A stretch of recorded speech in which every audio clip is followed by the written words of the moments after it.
Bisa dimulai dulu. Assalamualaikum warahmatullahi wabarakatuh dan selamat malam. Jadi hari ini kita akan bertugas untuk mempresentasikan materi blind search. Jadi selanjutnya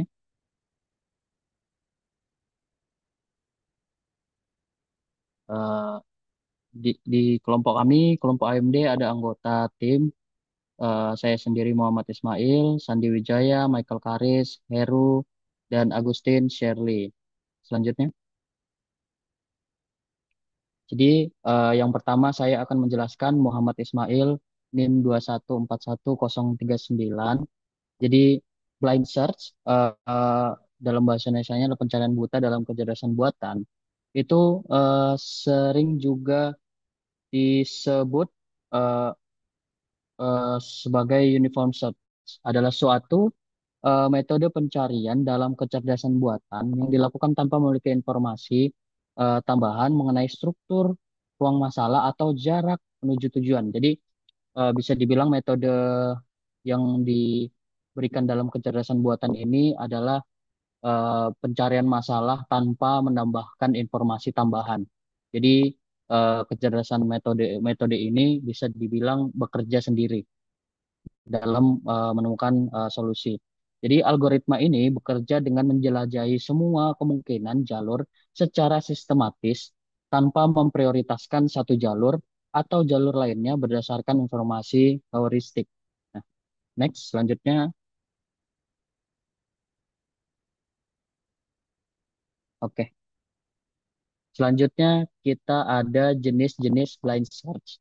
Yang pertama itu breadth breadth first search, yaitu BFS, merupakan metode pencarian yang mengeksplorasi semua node level yang sama sebelum pindah ke level berikutnya. Algoritma ini bekerja dengan prinsip first in, first out, di mana node yang ditemukan pertama kali akan dijelajahi terlebih dahulu. Jadi siapa yang masuk akan dijelajahi dulu, yang pertama masuk akan dijelajahi sampai terakhirnya. Selanjutnya yang kedua adalah deep depth first search, DFS. Itu merupakan metode pencarian yang mengeksplorasi semua node pada level yang sama sebelum pindah ke level berikutnya. Algoritma ini bekerja dengan prinsip eh, mohon maaf, eh, DFS adalah metode pencarian yang menjelajahi sedalam mungkin pada suatu cabang sebelum kembali dan menjelajahi cabang lain. Jadi cabang satu akan dieksplorasi atau dijelajahi dalam semakin dalam sebelum selesai. Setelah selesai baru menjelajah ke cabang yang lainnya. Jadi algoritma ini bekerja dengan prinsip last in, first out. Jadi di mana node yang terakhir ditambahkan ke dalam tumpukan akan diproses terlebih dahulu. Selanjutnya yang ketiga adalah Uniform Course Search, UCS, adalah sebuah algoritma pencarian yang digunakan dalam kecerdasan buatan untuk menemukan jalur dengan biaya terendah dari titik awal ke titik tujuan dengan sebuah graf berbobot. Jadi bisa dibilang eh, metode ini itu menemukan eh, eh, metode kecerdasan buatan ini menemukan jalur dengan biaya terendah dari titik awal hingga ke titik tujuan. Nah, algoritma ini mengeksplorasi graf dengan cara memperluas simpul yang memiliki biaya jalur terendah terlebih dahulu. Jadi biaya terendah terlebih dahulu eh, sehingga seterusnya. Nah, selanjutnya ada Depth Limited Search, DLS. Depth Limited Search ini adalah sebuah varian dari Depth First Search, DFS, yang dirancang untuk mengatasi masalah pencarian yang tidak terbatas pada DFS. Pada DLS, pencarian dibatasi, pada DLS, pencariannya itu dibatasi hingga kedalaman tertentu eh, yang berguna untuk mencegah pencarian yang terus berlanjut tanpa akhir pada cabang-cabang yang sangat dalam. Kelima, i- Iterative Deepening Search, IDLS, adalah sebuah algoritma pencarian yang menggabungkan kelebihan dari DFS dan BFS. Algoritma ini secara sistematis meningkatkan batas kedalaman pencarian DFS sampai simpul tujuan ditemukan. Nah, bidirectional yang keenam ini harusnya uh, bidirect bidirectional search. Tapi ini ada kesalahan tapi nggak apa-apa. Yang keenam ini bidirectional search atau pencarian dua arah adalah sebuah teknik pencarian yang dilakukan secara simultan dari dua arah. Dari simpul awal, dari simpul tujuan. Tujuannya untuk mempercepat proses pencarian dengan harapan kedua pencarian akan bertemu di suatu titik di tengah jalur. Jadi eh, jika ingin eh, mempercepat proses tujuan, yang metode yang paling bagus adalah pencarian dua arah. Karena nanti dengan dipercepatnya proses, nanti akan bertemu di satu titik di tengah jalur. Oke, selanjutnya, next. Di sini ada perbedaan BFS dan DFS. Yang pertama dari fitur BFS, BFS dari fitur-fiturnya, struktur data dari BFS itu adalah antrian atau ya antrian. Yang DFS itu tumpukan. Jadi antrian itu ya seperti antrian yang bisa kalian bayangkan. Tumpukan itu tumpukan eh, yang seperti kalian bayangkan, seperti tumpukan lah. Kalau antrian kan antrian. Nah, urutan pencarian itu level by level, satu demi satu untuk dicarikan. Nah, kalau DFS itu kedalaman terlebih dahulu. Nah, yang salah satu fiturnya lain itu adalah memori. Dalam penggunaan BFS itu membutuhkan banyak memori, DFS itu membutuhkan sedikit memori. Jadi ada kelebihan dan kekurangan. Nah, dari fitur waktu, BFS itu bisa memakan waktu lama, DFS bisa lebih cepat jika solusi terletak pada kedalaman yang dangkal. Nah, eh, jadi bisa lebih cepat jika solusinya itu terletak paling paling paling utama lah, paling cepat dicarikan. Nah, salah satu fitur lainnya adalah garansi solusi. Maksudnya garansi solusi itu pasti ditemukan, akan ditemukan solusi masalah dari masalah tersebut. Dari BFS itu dijamin menemukan solusi dengan jalur terpendek jika solusi ada. Jadi jika solusi ada, BFS akan menemukan solusi dengan jalur terpendek. Jadi dijamin bisa menemukan suatu solusi. Nah, DFS itu dari garansi solusinya itu eh, tidak menjamin menemukan solusi dengan jalur terpendek. Meskipun eh, menggunakan metode DFS dengan jalur terpendek, tapi tidak menjamin akan ditemukannya solusi. Nah, selanjutnya akan dijelaskan oleh Sandi Wijaya. Baik, terima kasih. Perkenalkan nama saya Sandi Wijaya dengan NIM 2141002. Kesempatan kali ini saya akan menjelaskan kelebihan dan kekurangan Blinsert serta eh, keuntungan dan keterbatasan Blinsert. Yang pertama itu kelebihan Blinsert. Nah, yang pertama ada kelengkapan. Kelengkapan itu apa sih? Blinsert ini juga menjamin adanya menemukan solusi jika ada metode ini juga tidak akan terjebak di dalam jalan buntu. Nah, sehingga dapat memastikan pencarian mencapai tujuan yang diinginkan. Yang kedua, sederhana dan mudah diimplementasikan.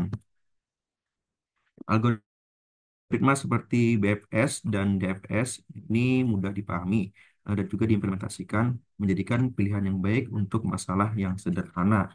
Yang ketiga ada memori. Nah, metode DFS ini juga memungkinkan memori yang relatif kecil karena hanya menyimpan not yang aktif pada lintas saat ini. Nah, dan juga membuatnya efisien dalam penggunaan memori. Yang keempat ada kecepatan untuk DFS. Jika solusi yang terletak dengan not awal DFS ini juga dapat menemukan solusi dengan cepat tanpa memerlukan menguji banyak level.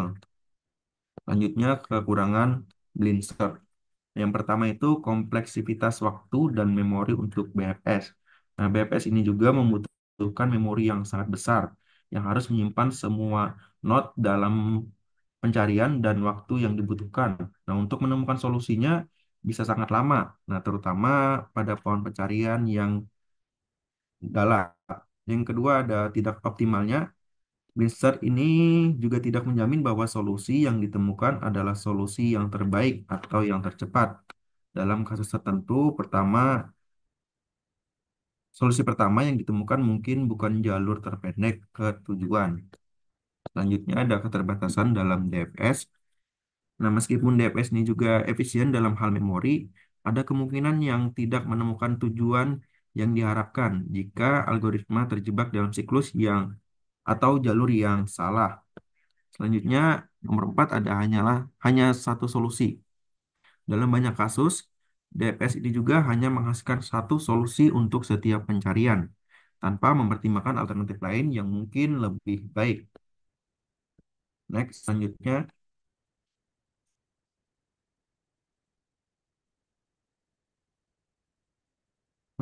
kelebihan dan kekurangan heuristic search. Kelebihannya yaitu efisiensi waktu. Nah, heuristic search ini juga dapat menemukan solusi yang lebih cepat daripada algoritma pencarian lainnya. Nah, terutama dalam masalah yang kompleks, di mana solusi optimal ini sulit ditemukan. Nah, yang kedua ada kemampuan menemukan solusi suboptimal. Nah, dalam situasi ini di mana solusi optimal tidak dapat ditemukan, heuristic search ini mampu memberikan solusi yang mendekati optimal, tapi juga seringkali cukup untuk kebutuhan yang praktis. Yang ketiga ada fleksibilitas dalam masalah kompleks. Nah, metode ini efektif untuk berbagai jenis masalah, termasuk optimasi dan pencarian, serta juga dapat diterapkan dalam berbagai aplikasi seperti bermain game dan pengambilan keputusan. Nah, yang keempat, pengurangan ruang pencarian. Dengan menggunakan fungsi ini, heuristik algoritma dapat mengarahkan pencarian ke jalur yang lebih menjanjikan, sehingga jumlah node yang perlu dieksplorasi. Next, selanjutnya kekurangan heuristic search. Yang pertama, kemungkinan tidak menemukan solusi yang optimal. Nah, karena heuristic search ini juga bergantung pada asumsi dan estimasi. Karena adanya risiko bahwa solusi yang ditemukan bahkan solusi yang terbaik. Kedua, terjebak dalam solusi lokal. Algoritma ini sering seperti hill climbing, dapat ditebak jika solusi yang tidak optimal karena mereka tidak mempertimbangkan jalur alternatif yang mungkin lebih baik. Yang ketiga, keterbatasan memori. Dalam beberapa algoritma algoritma heuristic search ini memerlukan penyimpanan data yang cukup besar untuk menyimpan informasi tentang node yang telah dieksplorasi. Nah, meskipun juga ada juga metode yang lebih efisiensi dalam penggunaan memori. Yang keempat, ketergantungan pada fungsi heuristik. Keberhasilan heuristik insert ini juga sangat bergantung pada kualitas fungsi heuristik yang digunakan fungsi yang buruk juga dapat mengarah pada pencarian yang tidak efisien atau bahkan kegagalan dalam menemukan solusi. Next, selanjutnya ada keuntungan dan kebatasan metode blind search. Yang pertama, keuntungan blind search ini. Nah, tidak menemukan jalan buntu. Metode seperti BFS ini menjamin bahwa jika ada solusi, maka solusi tersebut pasti akan ditemukan tanpa terjebak dalam jalan buntu. Yang B, kelengkapan. Nah, kelengkapan ini juga ada lebih dari satu. Solusinya BFS akan menemukan solusi yang optimal jika minimum. Yang kedua, terbatasan. Yang pertama, yang A, memori yang sangat besar. Blinzer ini juga seringkali memerlukan memori yang cukup besar karena menyimpan semua node yang telah dieksplorasi, terutama dalam BFS. Yang B, waktu pencarian yang cukup lama. Proses pencarian dalam menjadi sangat lambat karena harus menguji banyak level untuk menemukan solusi. Next. Mohon maaf di stop dulu soalnya azan. Kita break sebentar dulu. Selesai Baik. azan baru saya lanjut.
Bisa dilanjut oleh Sandi Wijaya. Baik, saya lanjut.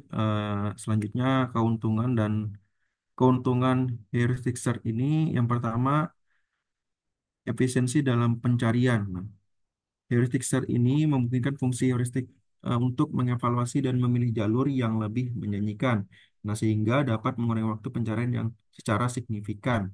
Yang B, kemampuan menemukan solusi yang baik. Nah, meskipun tidak selalu menjamin solusi yang optimal, heuristic search ini juga seringkali dapat menemukan solusi yang cukup baik dan cepat. Yang kedua, keterbatasan heuristic search ini yang pertama kekurangan kelengkapan. Heuristic search ini juga tidak selalu menjamin bahwa sama semua solusi akan ditemukan, terutama jika heuristik ini yang digunakan tidak tepat. Yang B, ketergantungan pada fungsi heuristik. Kualitas hasil yang sangat bergantung pada fungsi heuristik yang digunakan. Jika heuristik buruk, maka pencarian bisa menjadi tidak efektif.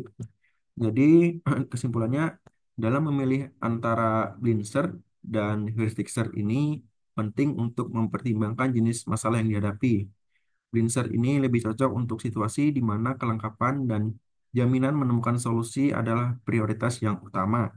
Sedangkan heuristic search ini lebih efisien untuk masalah kompleks di mana waktu pencarian menjadi faktor penting. Selanjutnya akan dilanjutkan oleh rekan saya, Agustin Serli. Baik, terima kasih. Sebelumnya, perkenalkan nama saya Agustin Serlida Mewa dengan NIM 2141015. Di sini saya akan menjelaskan materi algoritma BFS dan DFS. Pada poin pertama, yaitu ada konsep dasar. Di sini saya akan menjelaskan algoritma BFS atau Breadth First Search. Konsep dasar BFS ini seperti menjelajahi semua simpul pada level yang sama terlebih dahulu sebelum pindah ke level berikutnya dan cocok untuk mencari solusi terdekat pada graf atau pohon. Untuk konsep dasar DFS atau Depth First Search, konsep dasar ini menjelajahi satu cabang sedalam mungkin sebelum kembali untuk mengeksplorasi cabang lain, dan ini juga cocok untuk pencarian solusi di kedalaman. Proses kerja BFS ini yang pertama adalah inisialisasi. Inisialisasi ini memilih simpul awal, menggunakan antrian, dan menandai simpul awal sebagai sudah dikunjungin. Dan yang kedua ada pengambilan simpul. Untuk pengambilan simpul ini, ngambil simpul pertama dari antrian. Yang ketiga ada penjelajahan tetangga. Penjelajahan tetangga ini menambahkan tetangga yang belum dikunjungi ke antrian. Dan yang keempat, melakukan hingga antrian kosong atau solusi ditemukan. Untuk proses kerja DFS ini memilih simpul awal, menggunakan tumpukan, dan menandai simpul awal sebagai sudah dikunjungi juga. Yang kedua, mengambil simpul teratas dari tumpukan. Ketiga, eh, menambahkan tetangga yang belum dikunjungi ke tumpukan, lalu ditandain. Dan yang terakhir itu melakukan hingga tumpukan kosong atau solusi ditemukan. Yang ketiga yaitu ada kelebihan BFS dan DFS. Kelebihan dari BFS atau Broad First Search yaitu menemukan solusi terdekat dan sederhana untuk diimplementasikan. Kalau algoritma Depth First Search, kelebihannya memori lebih hemat dibanding BFS dan efektif untuk mencari solusi jauh dari akar. Kekurangan BFS ini membutuhkan banyak memori dan tidak efisien untuk graf besar. Untuk kekurangan DFS ini em, tidak menjamin solusi terdekat dan risiko terjebak dalam siklus. Yang kelima, ada penerapan. Penerapan yang pertama yaitu penerapan pencarian jalur terpendek pada peta atau jaringan komputer. Yang kedua, pemecahan puzzle contohnya seperti puzzle 8. Yang terakhir ada perencanaan merancang langkah menuju tujuan tertentu. Untuk penerap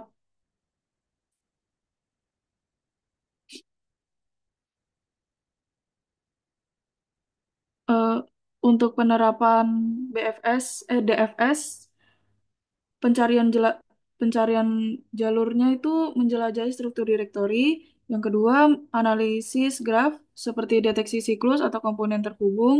Dan yang terakhir ada kecerdasan buatan, perencanaan, dan pemecahan masalah. Untuk selanjutnya lagi,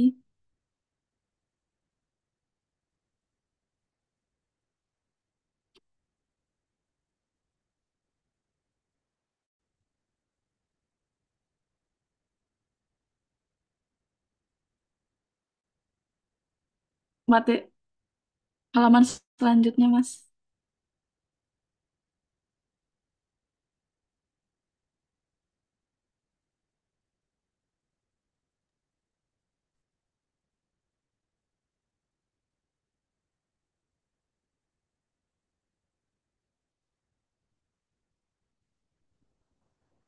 Oh, iya.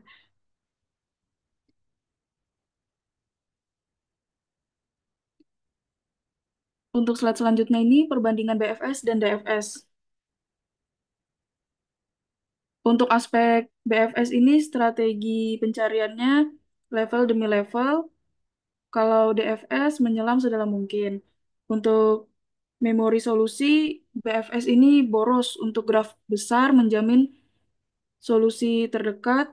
Kalau DFS ini hemat, tidak selalu solusi terdekat. Dan yang terakhir ada kecepatan. Perbandingan kecepatan BFS ini lambat pada ruang pencarian luas, kalau DFS ini efisien untuk solusi di kedalaman.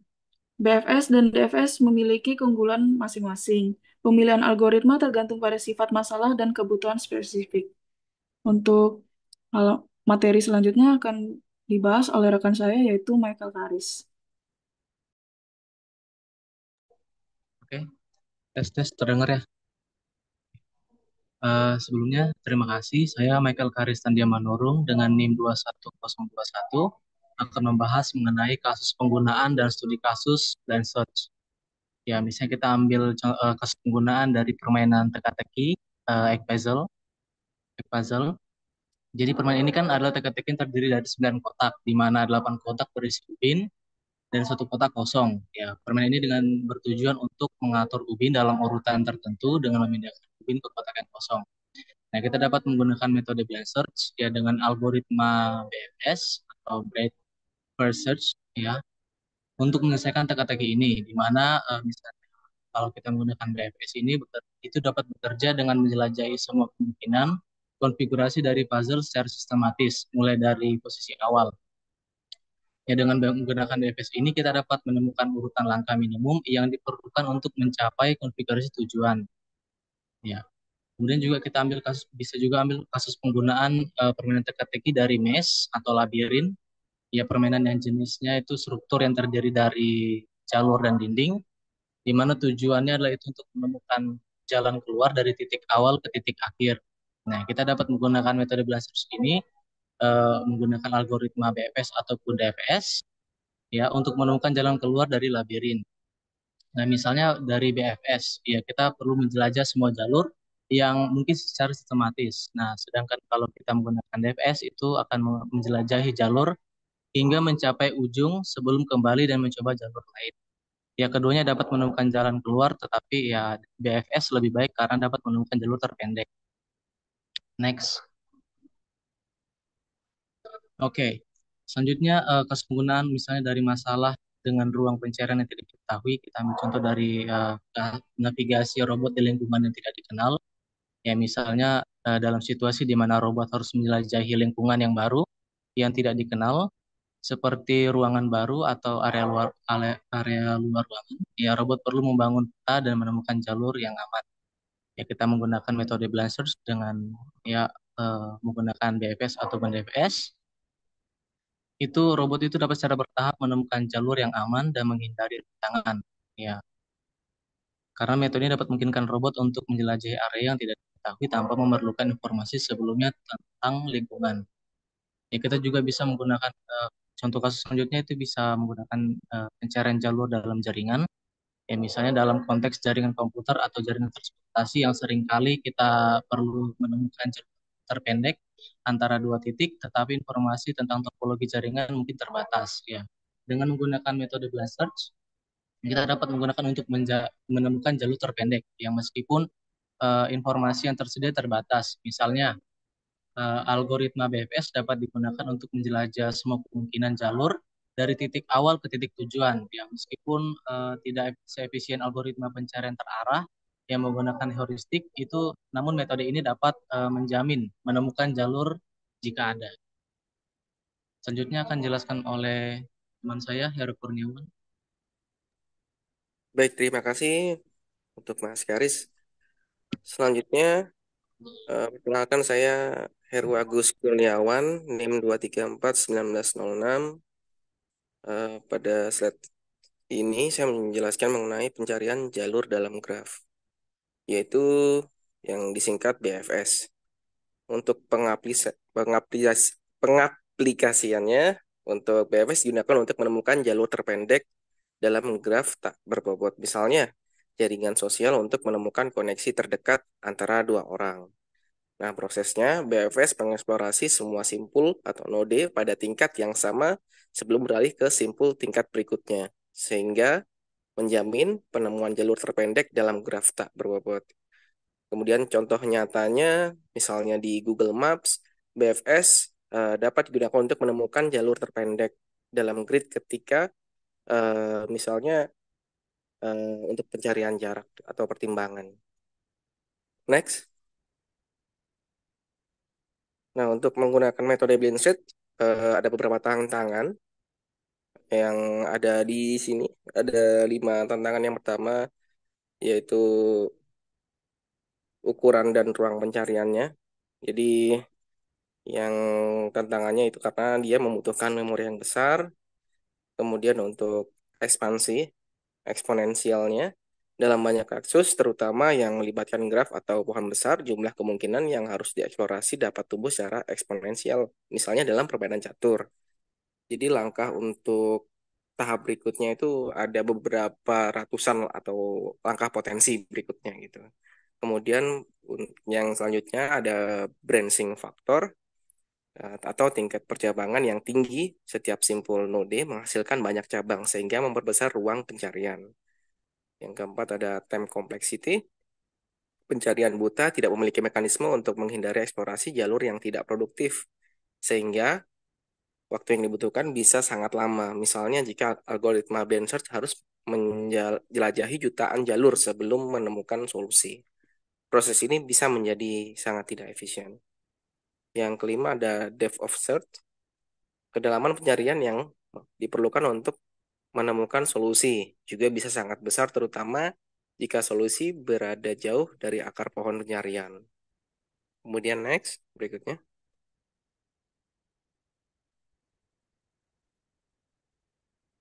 Terkait kebutuhan memori yang besar tadi, yang pertama ada space complexity, yaitu eh, BFS menyimpan semua simpul pada tingkat yang sama sebelum pindah ke tingkat berikutnya yang membutuhkan banyak memori dalam masalah yang kompleks.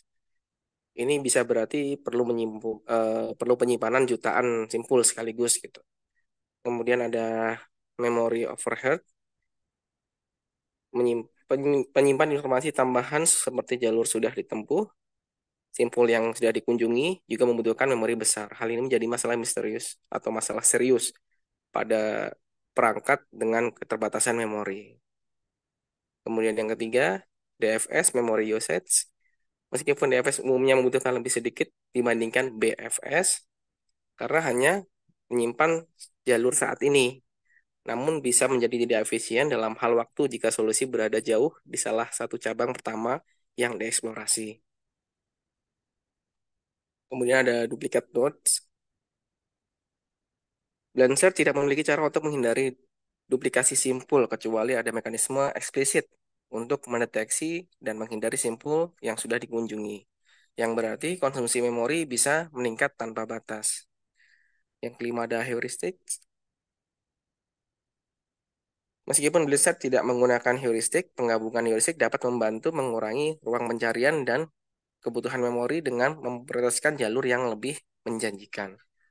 Yang keenam ada iteratif depending, menggabungkan kekuatan DFS dan BFS. Jadi menemukan jalur terpendek dengan teknik pencarian seperti iteratif depending DFS. Yang ketujuh ada memory efficient data structure, yaitu penggunaan struktur data yang efisien dalam memori untuk menyimpan simpul dan jalur seperti hash table atau struktur data kompresi. Yang terakhir ada parallel processing. Ini memanfaatkan komutasi paralel untuk mendistribusikan beban pencarian ke beberapa prosesor atau mesin, sehingga mengurangi waktu pencarian secara keseluruhan.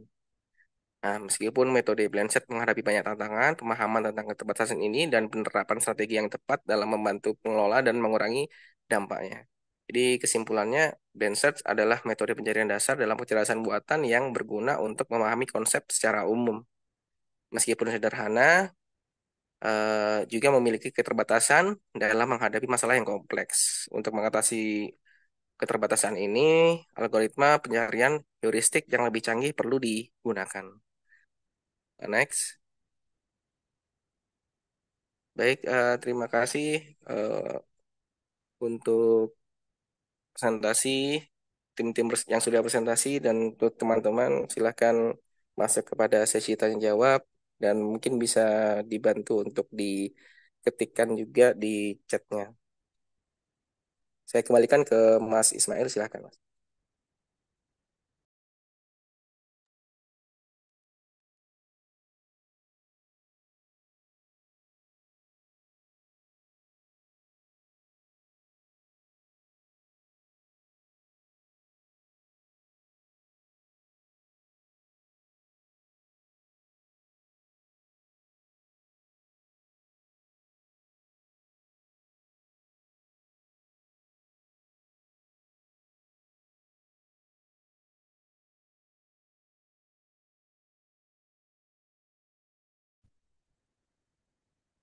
Halo, tes.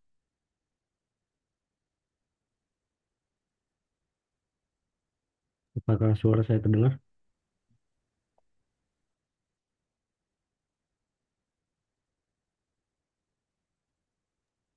Dengar bisa dilanjut. Eh, saya ingin menanyakan ya. Sebelumnya nama saya Alfari Rizky Mulyansyah dengan NIM 2141025. Saya ingin bertanya, tadi itu kan menyebutkan BFS atau DFS ya tadi ya.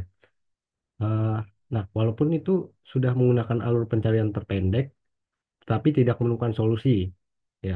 Nah, apa solusinya dari masalah tersebut atau penjelasannya lah? Itu saja sih. Terima kasih. Oke, terima kasih Alfarisi Rizky. Mungkin teman-teman yang lain kita ada yang ingin bertanya.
Permisi, izinkan saya menjawab pertanyaan Alfa Rizi.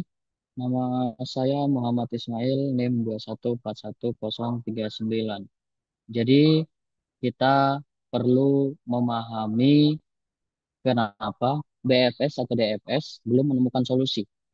Jadi, saya kasih satu aja, data atau strukturnya bermasalah. Data yang salah itu harus dipastikan data yang digunakan untuk membangun graf eh, pencarian sudah benar dan tidak ada kesalahan input. Pastikan penginputan datanya sudah benar. Nah, struktur masalah yang kedua, struktur masalah tidak sesuai. Jadi, jika masalah tidak dapat dimodelkan secara akurat menggunakan graf, maka BFS dan DFS tidak akan efektif. Nah, selanjutnya ada batasan memori. Ini yang perlu kita pahami. Jika masalah yang sangat besar, mungkin saja memori yang tersedia tidak cukup untuk menyimpan seluruh struktur data yang dibutuhkan dalam pencarian. Nah, ada solusinya mengatasi masalahnya, yaitu kita harus memperjelas kriteria tujuan. Nah, pastikan bahwa kriteria untuk mencapai solusi jelas dan terdefinisi dengan baik. Jadi membantu algoritma memahami apa yang dianggap sebagai solusi yang valid. Nah, yang kedua adalah yang terakhir, eh, menggunakan eh, eh, heuristik. Dalam beberapa kasus, menggunakan algoritma pencarian heuristik dapat dapat membantu memandu eh, pencarian ke solusi yang valid dengan lebih efisien karena heuristik dapat memberikan informasi tambahan tentang seberapa dekat suatu keadaan dengan solusi. Jadi itu jawaban saya. Yang pastinya kita harus pahami kenapa BFS dan DFS itu belum menemukan solusi. Salah satunya adalah data atau struktur yang bermasalah. Jadi kita perlu solusinya yang saya jelaskan tadi menggunakan heuristik dan memperjelas kriteria tujuan agar membantu algoritma memahami apa yang eh, dianggap sebagai solusi yang valid. Mungkin itu saja jawaban saya. Apakah bisa dipahami, Alfarizi? Baik, cukup jelas. Terima kasih jawabannya. Oke, baik. Terima kasih. Mungkin pertanyaan kedua dari Muhammad Hafiz akan dijawab oleh Sandi Wijaya. Baik, baik, terima kasih Muhammad Ismail. Eh, Kesempatan kali ini saya akan menjawab pertanyaan dari Muhammad Hafiz dengan pertanyaan dari semua jenis Blindsat ini. Nah, ketika kelompok ditanyakan lebih baik gunakan yang mana, eh, jawaban dari saya itu tergantung ya. Nah, jadi dalam memilih antara Blindsat dan Heuritizer ini juga penting untuk mempertimbangkan eh, jenis masalah yang akan dihadapi. Nah, untuk Blindsat ini lebih cocok untuk situasi di mana kelengkapan dan jaminan menemukan solusi adalah prioritas yang utama. Nah, sedangkan Prioritizer ini lebih efisien untuk masalah kompleks di mana waktu pencarian menjadi faktor yang penting. Nah, jadi misal kami ditanya eh, untuk memberikan rekomendasi pilih yang mana, kami perlu informasi tambahan mengenai masalah. Nah, contohnya seperti ukuran grafik. Nah, itu ada berapa sih not yang ada di dalam grafik tersebut. Yang kedua ada prioritas. Nah, apakah menemukan solusi secara cepat mungkin lebih penting atau menemukan solusi dengan jalur yang terpendek? Yang ketiga ada keterbatasan sumber daya. Nah, apakah ada batasan memori atau waktu komputasi yang perlu diperhatikan? Demikian Muhammad Hafiz, apakah bisa dimengerti?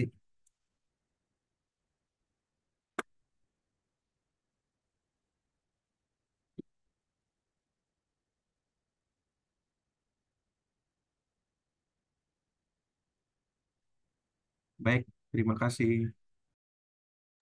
Oke, untuk teman-teman mungkin ada yang ingin bertanya lagi. Eh, saya tunggu 2 menit ya sebelum saya tutup.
Oke, teman-teman sudah 2 menit lebih.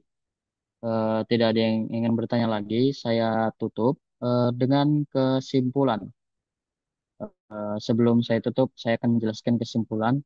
Blind search adalah metode dasar dalam pencarian solusi. Meskipun sederhana, blind search memiliki keterbatasan dalam efisiensi dan optimalitas, terutama untuk masalah yang lebih kompleks. Oleh karena itu, blind search lebih cocok digunakan untuk masalah dengan ruang solusi yang kecil atau sebagai dasar untuk mengembangkan algoritma pencarian yang lebih canggih, seperti heuristic search. Oke, itu saja dari kesimpulan dari kelompok kami. Terima kasih teman-teman yang sudah memperhatikan PPT kami, presentasi kami. Kami tutup sekian dari kelompok AMD. Assalamualaikum warahmatullahi wabarakatuh dan selamat malam. Terima kasih teman-teman. Baik, Waalaikumsalam warahmatullahi wabarakatuh.